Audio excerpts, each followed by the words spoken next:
एक समय की बात है। अश्वपति नाम के एक राजा थे। विवाह के काफी समय बीतने के पश्चात भी उन्हें एक भी संतान की प्राप्ति नहीं हुई थी। अतः एक बार उन्होंने संतान प्राप्ति के लिए यज्ञ करने की ठानी और एक नहीं बल्कि अनेकों यज्ञ किए। ऐसे में संतान के रूप में एक तेजस्वी कन्या की प्राप्ति हुई। उस कन्या का नाम उन्होंने सावित्री रखा। धीरे धीरे सावित्री बड़ी होने लगी और विवाह योग्य हो गई। एक दिन राजा ने सावित्री से कहा कि सावित्री, अब तुम विवाह के योग्य हो गई हो, इसीलिए मैं चाहता हूँ कि तुम स्वयं ही अपने लिए योग्य वर की तलाश करो। तुम जिससे भी बोलोगी मैं तुम्हारा विवाह उसी से करवा दूंगा। सावित्री ने कहा, जैसी आपकी आज्ञा पिताजी। और यह कहकर सावित्री कुछ मंत्रियों के साथ अपने लिए योग्य वर की तलाश में जाती है। पूरे राज्य में भ्रमण करती है। गांव, शहर, ऋषि मुनियों के आश्रम इत्यादि हर जगह, और फिर अपने पिता के पास वापस लौट आती है। वह देखती है कि नारद मुनि भी उनके पिता के पास हैं। सावित्री दोनों को प्रणाम करते हुए बोली, प्रणाम देवर्षि, सुखी हो। नारद मुनि ने जवाब दिया, प्रणाम पिताजी। राजा अश्वपति सावित्री को आशीर्वाद देते हैं और पूछते हैं, पुत्री कैसी रही तुम्हारी यात्रा? पिताजी, तपोवन में अपने माता पिता के साथ एक सत्यवान नाम के व्यक्ति रहते हैं। वह मेरे लिए योग्य है। मैंने मन से उन्हें अपना पति मान लिया है। सावित्री की बात सुनकर देवर्षि चौंक उठे और राजा अश्वपति से बोले, राजन, सावित्री ने तो बहुत बड़ी गलती कर दी। हे देवर्षि, आप ऐसा क्यों कह रहे हैं? सत्यवान में ऐसा कौन सा अवगुण है?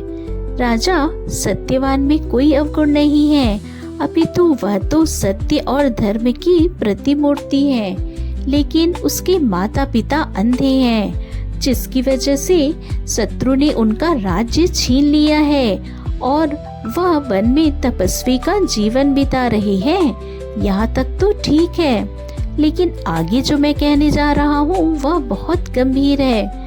दरअसल सत्यवान अल्पायु है और उसके जीवन के मात्र 1 वर्ष ही आयु बची है। इसके बाद उसकी मृत्यु लिखी है। नारद मुनि की बात सुनकर राजा अश्वपति ने सावित्री को समझाने की कोशिश की, पुत्री, तुम अपने लिए किसी और योग्य वर की तलाश कर लो, क्योंकि यह तुम्हारे योग्य नहीं है। लेकिन पिताजी, मैंने मन से सत्यवान को अपना पति मान लिया है और आप तो जानते ही हैं कि कोई भी नारी अपने जीवन में एक ही बार पति का वरण करती है। अब जो भी हो जाए, मैं किसी और को अपने पति के रूप में नहीं सोच सकती। सावित्री ने ठान लिया था कि वह विवाह करेगी तो सत्यवान से ही करेगी, नहीं तो नहीं करेगी। ऐसे में राजा अश्वपति ने धूमधाम से सावित्री का विवाह सत्यवान से कर दिया और वह अपने ससुराल में पति, सास और ससुर के साथ रहने लगी। धीरे धीरे समय बीतता गया और सत्यवान की मृत्यु का समय नजदीक आ गया। सावित्री मन ही मन काफी चिंतित रहने लगी। उसे नारद जी की कही बातें याद रहती। ऐसे में सत्यवान की आयु को 4 दिन ही बचे थे, तो सावित्री ने 3 दिन पहले से व्रत करने की शुरुआत कर दी और अंततः वह दिन भी आ गया जब सत्यवान की मृत्यु होनी तय थी। चौथे दिन जब सत्यवान वन में लकड़ियां लेने जाने लगा तो सावित्री बोली, हे नाथ, आज मैं भी आपके साथ वन में चलूंगी। तुम मेरे साथ वन में जाकर क्या करोगी? कुछ नहीं, कृपया करके मुझे बस आज के लिए वन में आपके साथ जाने की अनुमति दें। ठीक है, तुम अगर यही चाहती हो तो चलो, मुझे कोई आपत्ति नहीं है। और सावित्री सत्यवान के साथ वन में चली गई। वहां पहुंचकर सत्यवान पेड़ पर लकड़ी काटने चढ़ा तो उसके सिर में बहुत तेज दर्द होने लगा जो सहन नहीं हो रहा था, इसलिए वह पेड़ से नीचे उतर गया। ऐसे में सावित्री को समझ आ गया कि अब उसके पति का अंत समय निकट आ गया है। अतः उसने सत्यवान की सर को अपनी गोद में रखकर सत्यवान को लिटा दिया। जैसे ही सत्यवान लेटा वह अचेत हो गया। सावित्री की आंखों से आंसू बहने लगे। वह मन ही मन ईश्वर को याद करने लगी कि तभी उसे भैंस पर सवार लाल वस्त्र में एक बहुत ही भयंकर पुरुष दिखाई दिया। दरअसल वो साक्षात यमराज थे जो सत्यवान को अपने साथ ले जाने के लिए आए थे। उन्हें देखकर सावित्री बोली, महाराज आप कौन हैं? पुत्री, मैं यमराज हूँ और मैं तुम्हारे पति के प्राण लेने आया हूँ, लेकिन सांसारिक प्राणियों के प्राण लेने के लिए तो आपके दूत आते हैं, आप स्वयं कैसे पधारे? यमराज सत्यवान की आत्मा को अपने साथ लेकर दक्षिण दिशा में आगे चल पड़े तो सावित्री भी पीछे पीछे जाने लगी। इस तरह सावित्री को अपने पीछे आते देख यमराज ने पूछा, पुत्री तुम मेरे पीछे क्यों आ रही हो? प्रभु, मेरे पति जहाँ जाएंगे मैं वहीं जाऊंगी, यही मेरा धर्म है। ऐसे में यमराज सावित्री को बहुत समझाते हैं लेकिन वह नहीं मानती और यमराज के पीछे पीछे जाती रहती है। तब यमराज कहते हैं, तुम्हारी पतिव्रता धर्म से मैं बहुत ज्यादा प्रसन्न हूँ, अतः तुम अपने पति के बदले मुझसे कोई एक वरदान मांग लो। यमराज के ऐसा कहने पर सावित्री ने अपनी सास और ससुर की दृष्टि मांग ली और फिर जब यमराज आगे बढ़े तो सावित्री फिर से उनके पीछे आने लगती है। यमराज ने फिर से कहा कि एक और वरदान मांग लो।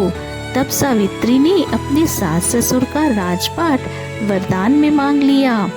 वरदान देने के बाद जब यमराज जाने लगे तो फिर से सावित्री उनके पीछे जाने लगी।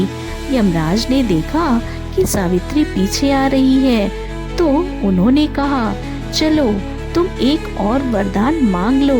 तो सावित्री ने अपने पिता के लिए 100 पुत्रों का वरदान मांगा। यमराज ने फिर से तथास्तु कह दिया और बोले, पुत्री अब तुम वापस लौट जाओ।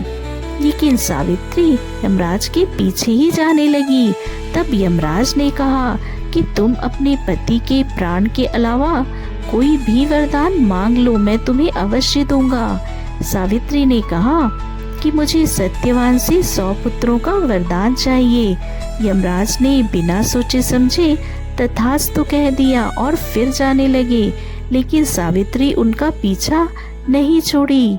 तब यमराज ने कहा कि अब तुम्हें क्या चाहिए? तब सावित्री बोली, मुझे सत्यवान से 100 पुत्रों का आपने वरदान दिया, लेकिन अगर वह ही जीवित नहीं रहेंगे तो मुझे पुत्र की प्राप्ति कैसे होगी? यमराज सोच में पड़ गए और बोले, सावित्री मैं तुम्हारे पतिव्रता धर्म से अति प्रसन्न हूँ, इसलिए सत्यवान के प्राण लौटा रहा हूँ। साथ ही मैं तुम्हें आशीर्वाद भी देता हूँ कि तुम्हारी यह कहानी युगों युगों तक सुनाई जाएगी। और उन्हें सत्यवान के प्राण लौटा दिए। वह खुद यमलोक चले गए। सावित्री अपने पति के पास आई तो वह पूरी तरह से स्वस्थ होकर खड़े हो गए। फिर दोनों अपने घर लौटे तो उनके माता पिता की आंखें ठीक हो गई थी। उनका राजपाट भी वापस मिल गया था। दोस्तों, इस कहानी से हमें यही सीख मिलती है कि अगर सच्चे मन और सच्ची श्रद्धा से किसी चीज को प्राप्त करने की चाहत हो तो खुद ईश्वर भी आपकी चाहत पूरी करने से पीछे नहीं हटते।